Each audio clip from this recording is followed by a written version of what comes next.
Y chromosome और Y DNA पूरी कहानी।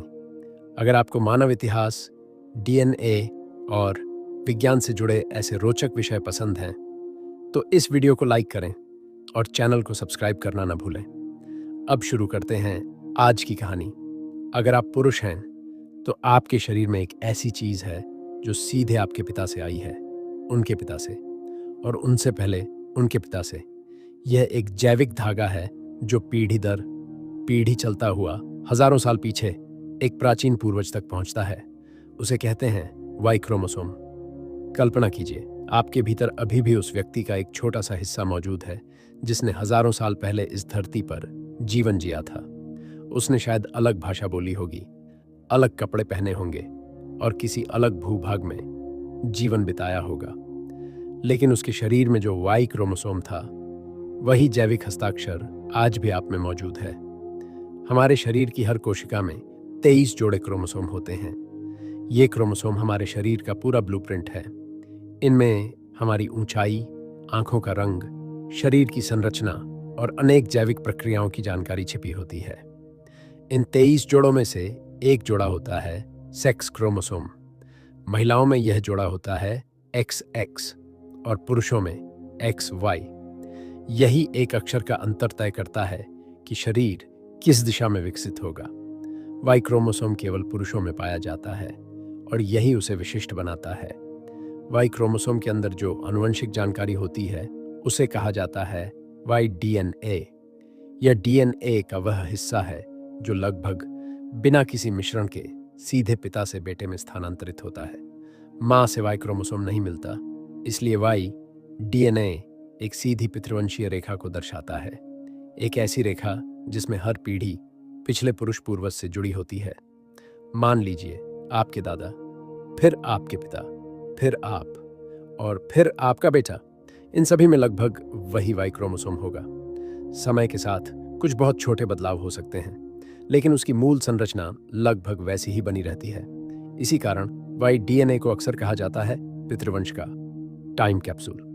यह एक ऐसा जैविक रिकॉर्ड है जो समय की गहराइयों में झांकने की अनुमति देता है।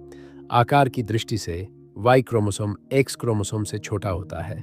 इसमें लगभग 50 से 70 जीन होते हैं। यह संख्या अन्य क्रोमोसोम की तुलना में कम है, लेकिन इसका महत्व अत्यंत गहरा है। इनमें से एक महत्वपूर्ण जीन है SRY जीन। यही जीन भ्रूण के विकास के दौरान पुरुष विशेषताओं की शुरुआत करता है। यदि यह जीन सक्रिय हो तो शरीर पुरुष दिशा में विकसित होता है, लेकिन यह प्रक्रिया पूरी तरह कॉपी पेस्ट जैसी नहीं होती। जब वाई क्रोमोसोम एक पीढ़ी से दूसरी पीढ़ी में जाता है, तो कभी-कभी उसमें बहुत सूक्ष्म बदलाव हो सकता है। इसे कहा जाता है म्यूटेशन। यह बदलाव बहुत दुर्लभ होता है। ये कोई बड़ा परिवर्तन नहीं होता, बल्कि डीएनए के क्रम में एक छोटा सा अंतर होता है। लेकिन यही छोटे बदलाव समय के साथ महत्वपूर्ण हो जाते हैं, क्योंकि जब एक म्यूटेशन किसी व्यक्ति में होता है, तो वह उसके सभी भविष्य के पुरुष वंशजों में भी बना रहता है और इसी तरह एक नई आनुवंशिक शाखा की शुरुआत होती है। इन शाखाओं को कहा जाता है हैप्लोग्रुप। हैप्लोग्रुप उन लोगों का समूह होता है जिनके वाई डीएनए में एक विशेष समान म्यूटेशन पाया जाता है। यह म्यूटेशन बताता है कि वे सभी किसी एक प्राचीन पुरुष पूर्वज से जुड़े हुए हैं। इसे एक विशाल वृक्ष की तरह समझिए। जड़ में एक प्राचीन पूर्वज, उससे एक तना निकलता है, फिर शाखाएं बनती हैं और उन शाखाओं से उपशाखाएं निकलती हैं। हजारों वर्षों में यह वृक्ष फैलता जाता है। ठीक उसी तरह मानव वाई डीएनए का वंश वृक्ष भी।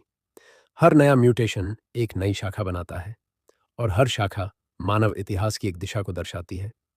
लेकिन वाई डीएनए यह नहीं बताता कि आपका धर्म क्या है, आपकी भाषा क्या है या आपकी जाति क्या है, क्योंकि ये सब सांस्कृतिक और ऐतिहासिक पहचान है।